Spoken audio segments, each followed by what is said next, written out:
সময়। ঘড়ির কাঁটা কিন্তু তার নিজের গতিতে ঠিক সময় মতো এগিয়ে চলে, আর ক্যালেন্ডারও জানান দেয় আমাদের বছরের এক একটা দিন আমরা পার করে চলেছি। এই তো মনে হয় সেদিন 2025-এর নিউ ইয়ার সেলিব্রেশন করলাম, আর আজ দেখো 2025-এর নভেম্বরের শেষ প্রান্তে আমরা এসে পৌঁছেছি। একটা বছরের শুরুতে আমরা কত কিছু প্ল্যান করি বলো, এই বছর এই করব ওই করব। আমরা সকলে হয়তো সব প্ল্যান সফল করতে পারি না, আবার কেউ কেউ পারে প্ল্যানগুলো সফল করতে।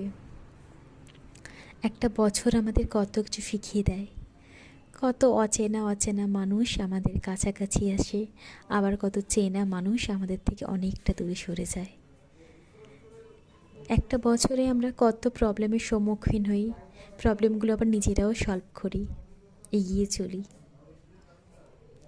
সময়টা বড্ড অদ্ভুত, তাই না? যদি সময়কে ধরে বেঁধে রাখতে পারতাম আমাদের ভালো সময়গুলোকে, তাহলে কত ভালো হতো, তাই না? কত কিছুই শিখি আমরা সময়ের সাথে সাথে। তখন মনে হয় সময়ে সত্যি সব কিছু জানা যায়, চেনা যায়, শেখা যায়।